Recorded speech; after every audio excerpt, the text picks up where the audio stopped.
such a pleasure to be here. We are here for a fresh start for life, a winning Black women praying, speaking, choosing a fresh start for life media briefing. And so we thank you so much for coming, and I will go ahead and get started. My name is Dr. Linda Lee Tarver. I am part of She Leads Michigan, and it gives me great honor to introduce the names of the individuals who will be speaking to you today. They are listed in the press packet, and I will just go over, you'll have their information on who they are, so you can follow me here in order of that they will be speaking. First, you will hear from Dr. Alveda King of Alveda King Ministries. Then you'll hear from Reverend Elizabeth Doyle from She Leads America, followed by Dr. Day Gardner of the National Black Pro-Life Union. And then after her, Angela Stanton King from Auntie Angie's House, followed by Sherilyn Holloway of Pro-Black Pro-Life. Dr. Gloria Purvis, head of the Family Emergencies, regretfully unable to attend today's briefing. And then you'll hear from Dee Dee Bass Wilbon of Bass Public Affairs. And so, with no further ado, I introduce Dr. Alveda King.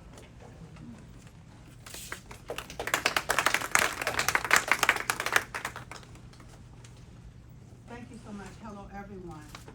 We are all media influencers. I want to encourage each and every one today to get this out on every platform that is available to you. You have media in the room, and we welcome you today. But let's get this word out. Because we are all influencers, I can't call out everyone's name, so I said, which one will I shout out? And that's Bass Communications.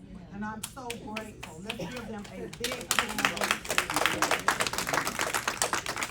All right, so we're going to pray the Lord's Prayer, and I'm going to sit down. You'll hear from me later. God bless America, my home, sweet home. Let's remember that. Pray the Lord's Prayer with me. Our Father, which art in heaven, hallowed be thy name. Thy kingdom come, thy will be done, on earth as it is in heaven. Give us this day our daily bread, and forgive us our trespasses, as we forgive our debtors, and lead us not into temptation, but deliver us from evil. For thine is the kingdom, and the power, and the glory, forever and ever. Amen. And as I take my seat, we're here for a fresh start for life, winning Black women, all women, not just Black women. We're one blood and one human race. Praying, speaking, choosing a fresh start for life. Abortion is a crime against humanity. Yes. Abortion is unnecessary and should be unthinkable. Amen. Amen. Amen. Dr. Liz. Reverend Liz. Thank you. Thank you so much. Well, my name is Liz Doyle, and I am the founder and executive director of She Leads Michigan and She Leads America.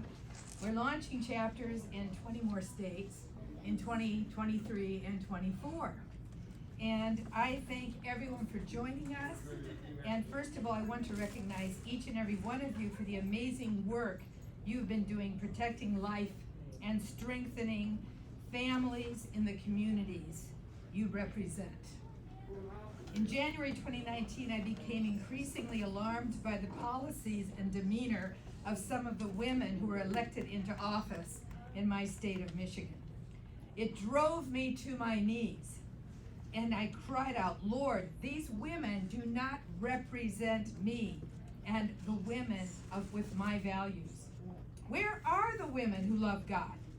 And he said to me, it is time for Christian women to rise up and have a voice, and I will give it to them. That's it. That's it. In response, we started She Leads America as a movement that honors Christian women, recognizing their accomplishments across all sectors of society.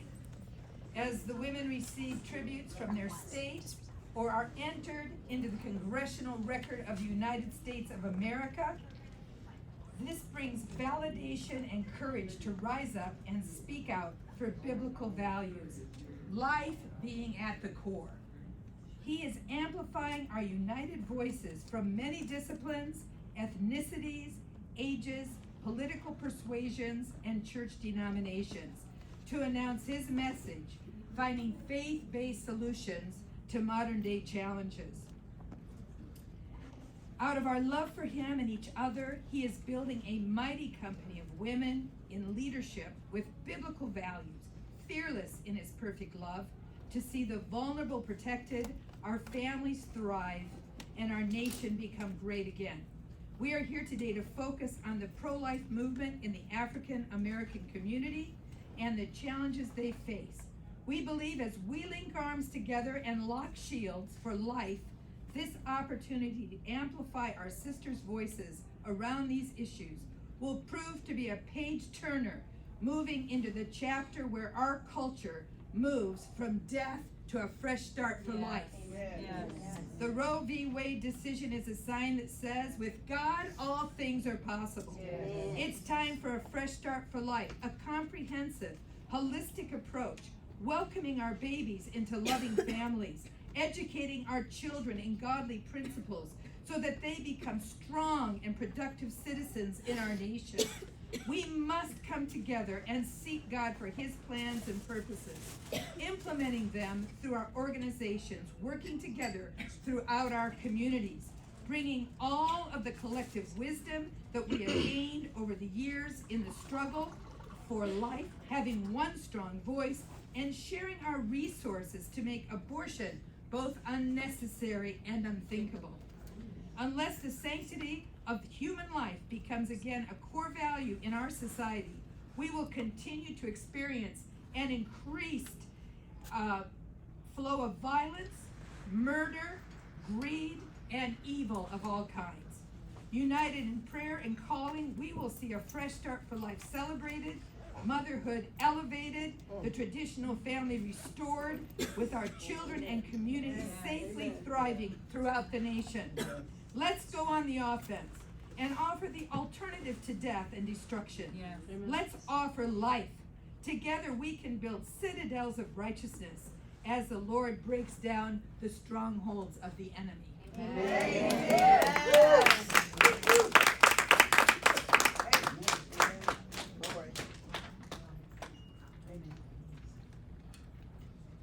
I'm Day Gardner. You know, as a young child, I was a young child when Reverend Dr. Martin Luther King was killed. In those days, race and lynchings were the hot topic issues of the day. Even so, there was a sense of something very big and very important that was happening all around me. I did not understand then what it all meant or how Dr. King's life and death would impact me. Dr. Martin Luther King unified people in the 1960s, not only black people. His message was a simple one that broke through color barriers. It was a message of importance of God, family, equality, education, and community. Though you wouldn't know by what you hear in today's media, we have continued to make great strides in breaking down color barriers and the walls of inequality.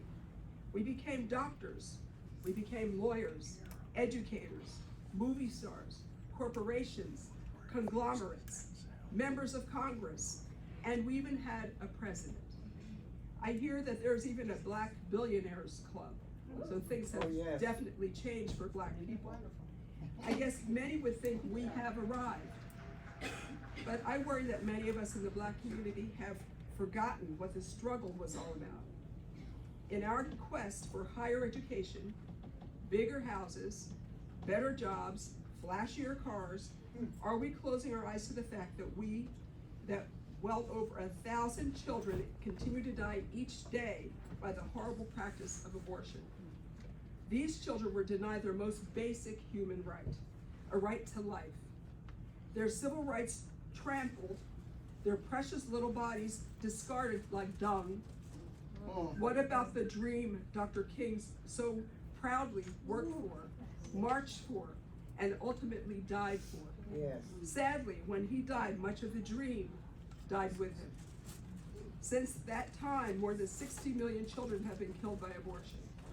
Over 16 million of them were black.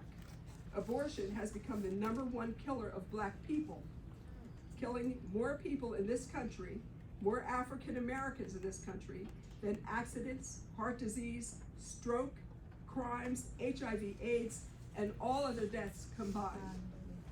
It seems we are very quick as a people to recognize racism everywhere else, except the one place that truly affects all of us. Most blacks will agree that racism is still very much alive. Yet say nothing when abortion facilities are purposefully placed in our neighborhoods. Also in the poor communities. More than 37% of all abortions are performed on black women. Abortion is $1 billion a year business. They need us to make their blood money.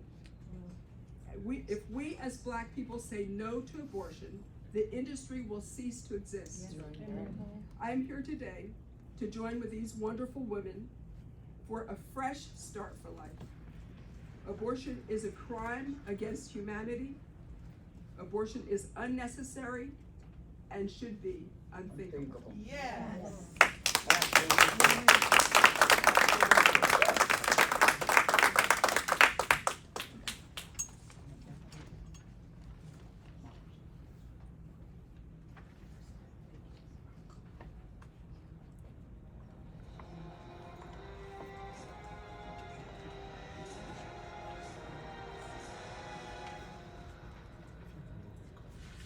Society can prevent those who are manifestly unfit from continuing their kind.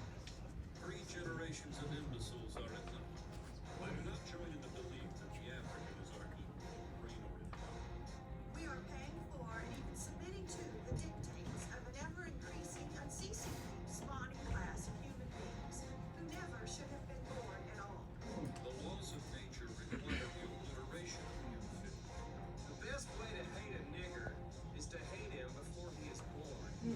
American eugenicists are routinely praising him and holding up the Nazi eugenics program as a model for the United States to copy. Non-white races must be excluded from America. The red and black races, if left to themselves, revert to a savage or semi-savage state in a short time. The only way possible of decreasing Negro population is by means of controlling fertility. Birth control facilities could be extended relatively more to Negroes than to whites, since Negroes are more concentrated in the lower income and education classes. We hope that the restraint of population growth can come about through voluntary means. But if it does not,